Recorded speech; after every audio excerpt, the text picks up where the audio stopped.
72 Sooners. Yeah, there's the swagger.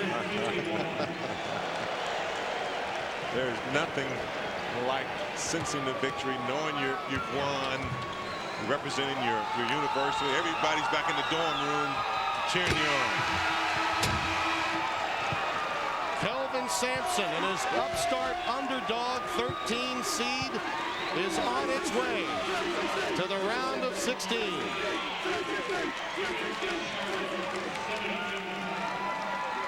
And the two exchange students, Nahara and Guevara, meet.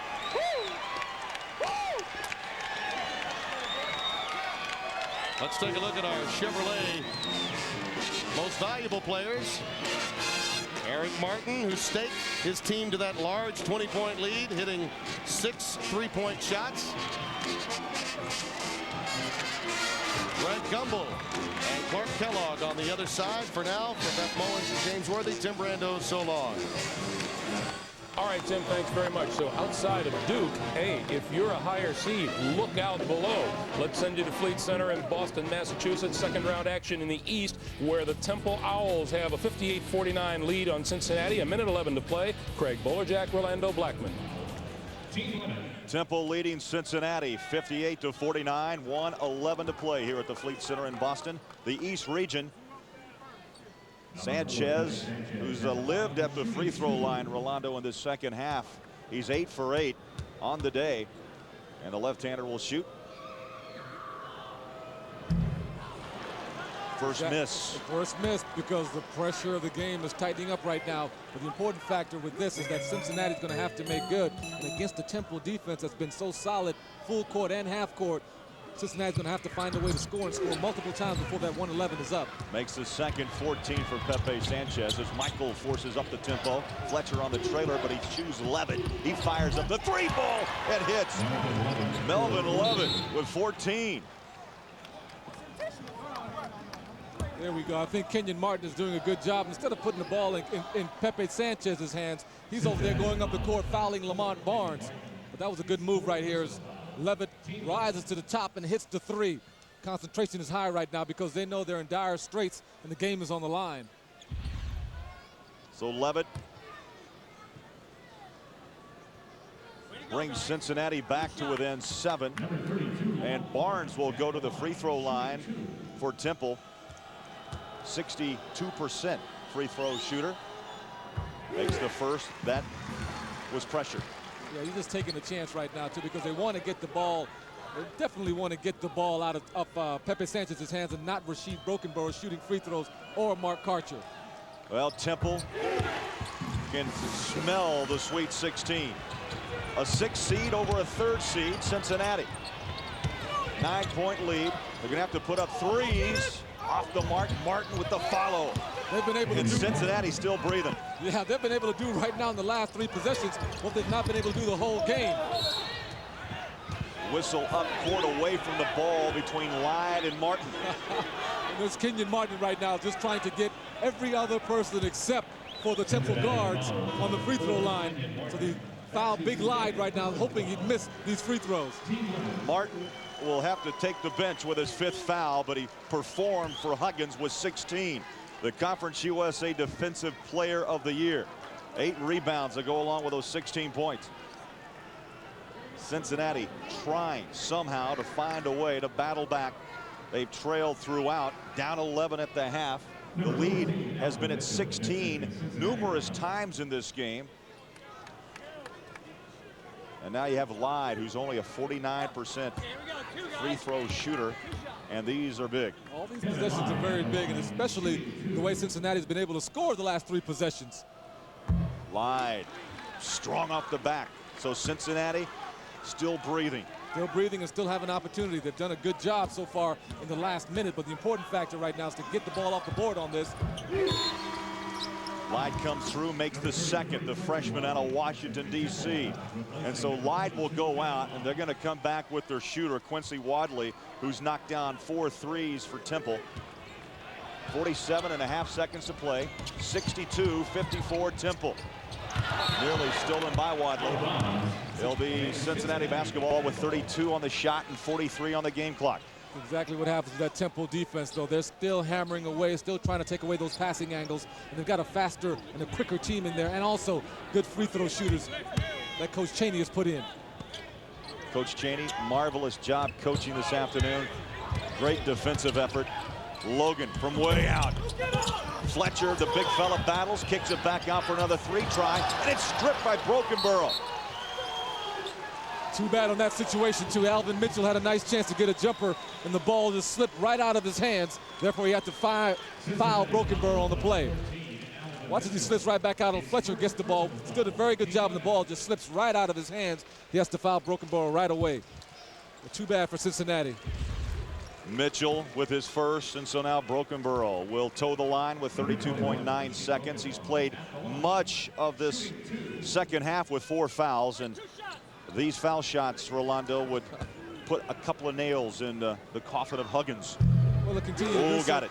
Continue to do so because now Coach Chaney has taken most of his big men out with only one big guy in there in Barnes, and he's put some good free throw shooters in. And these guys, just like Rashid and also Pepe Sanchez, are the ones that are supposed to bring this game in. Made the first, missed the second. Michael has to push the tempo down the lane, stripped away. On the deck is Sanchez. The Bandit strikes again. Boy, that initial play, what a fantastic play by Mark Karcher. As Michael was going right to the basket, he got his hand right on in it. And of course, when it goes over to Pepe Sanchez, it's all over. And you see some celebration now beginning as Sanchez with his 5th steal of the day. That might have been a game over play right there. Great play by Mark Karcher. Boy, this is it. Cincinnati, they bury the head of disappointment. And high fives exchanged by the Temple Owls, who are going to move on to the Sweet 16. Free throws for Karcher. Scoreless here in the second half until now with his 5th point. A McDonald's, a parade, a USA Today High School All-American. Well, the fact is, though, that Temple has been in control of the whole game, and I think they've had Cincinnati scrambling throughout this whole time to find their way, whether offensively and defensively. They're trying to find themselves, and they have not been able to do so in this basketball game. Michael kicks it over to Mitchell, who tries to hit the 3, and boy, it's 1 and out. Mostly that's the story on the day as Sanchez tries to work his Houdini act up to Wadley with 6 seconds left in this game.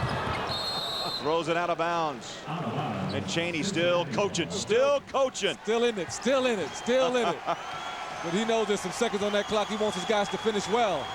64-54, final seconds ticking down as the 3-shot won't go. Game over. And Temple is headed to the Sweet 16.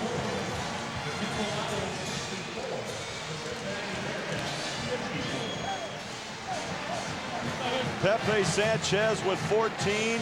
Lamont Barnes led it with 15. Wadley really opened things up for Temple in the first half, knocking down a couple of big 3-pointers. But Temple knocks off the 3rd seed Cincinnati 64-54. And so Temple on their way to the Sweet 16. And we've got one more here from Boston. It will be Purdue and Miami.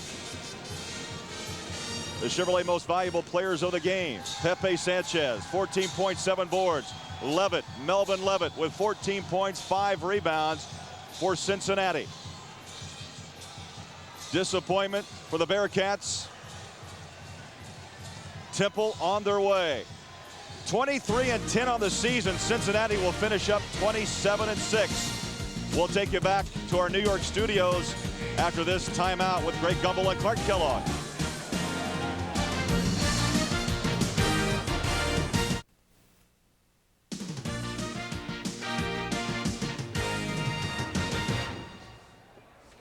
Welcome back, everyone, to our studios in New York. Greg Gumbel along with Clark Kellogg. The Miami Redhawks, 66-58 winners over the Utes of Utah, the 2nd seed, and another number 2 seed falls. Clark, this is an amazing day so far.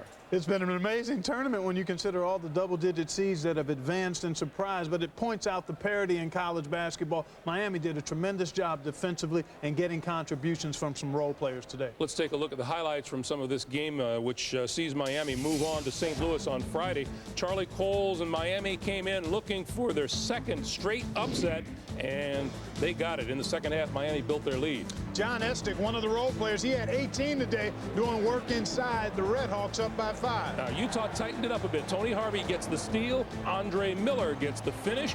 40-39 Miami right now, but then that man, Wally Serbiak. He exploded in the second half. He was under wraps in the first, but here, this jumper puts the Red Hawks up by 11. And the final moments of the game right here. Oh, no question about this one. Ryerson.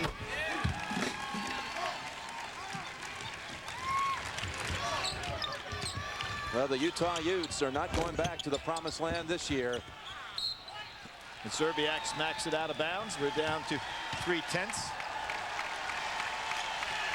And there's Andre Miller, and Serbiak kind of giving a hug, although Andre is, I'm sure, very upset to see it end this way. Now they say Utah ball. Yeah, Serbiak hit it out of bounds. Let the celebration begin. There's a Cinderella heading to St. Louis. The Miami University Red Hawks are on their way to the Sweet 16. And in the Sweet 16, Miami will take on the winner of the Kentucky-Kansas game, still to be played today. After the game, Bonnie Bernstein caught up with a very happy Miami head coach. Charlie Coles, we just witnessed the biggest upset in Miami history. You just beat a team from the free throw line, but do you think maybe your defense on Medela and Jensen was maybe more important today? First, I want to say hi, Shannon, all my friends. We're still going. The season's not over, but definitely the defense was very important. I was out there trying to pressure them, trying to not let them get anything easy, because their offense is impeccable, and they do a great job moving the ball around and getting what they want. And we were letting them get too much early on, and then I tried to pressure, and so did everyone else, to get them out of the offense, and it worked. Wally, congratulations. Miami Red Hawks going to the Sweet 16 for the very first time. All right, Bonnie, a year ago in the MAC tournament, Charlie Coles suffered a heart attack. He's back and leading the Red Hawks into the Sweet 16. Here are the games coming up here on CBS Sports. At 4:50 Eastern Time, 6th seed Kansas against Kentucky from the Superdome in New Orleans. At 4:55, Ole Miss and top seed in the Midwest, Michigan State. That game comes your way from Milwaukee. And then at 5:02 Eastern Time from Boston, it'll be Purdue against the 2nd seed in the East, the Miami Hurricanes. We'll take a timeout, and we will have more coming your way as we continue along the road to the Final Four after this message and a word from your local station.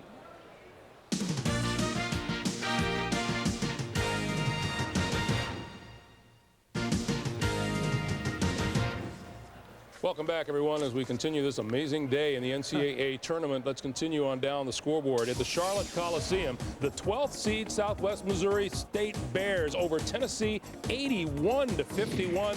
Former Indiana Hoosier, now the head coach at Southwest Missouri, Steve Alford shouting commands. Tony Harris, a 3 from downtown for the Volunteers. Now Ken Stringer at halftime. Right before the buzzer, banks in the 3. The Bears led by 10. Then Alan Phillips, the alley-oop for Ron Bruton, who slams in 2. Exclamation point. The Bears not only beating Tennessee, beating them by 30. Explain it to me, Clark. I can't. They only scored 43 a couple of days ago in a slowdown type of game with Wisconsin, but they averaged 74 points a game on the year. Today, they showed what they can do offensively. They were a better, quicker team from start to finish. In Midwest action in Milwaukee, 13th seed Oklahoma, 85-72 over UNC Charlotte. And now Oklahoma goes on to play the winner of the Michigan State Ole Miss game. In the East, in Boston, the Temple Owls jumped on top of Cincinnati and stayed there, 64-54. The Owls and John Chaney will now move on to East Rutherford, New Jersey on Friday and play the winner of the Purdue-Miami of Florida game. And earlier today, well, it's still a Duke Invitational until someone says otherwise. The top seed in the East, Duke Blue Devils, 97-56 over Tulsa, and they will play Southwest Missouri State in the Meadowlands on Friday. A timeout here. We have more to come for you right after this.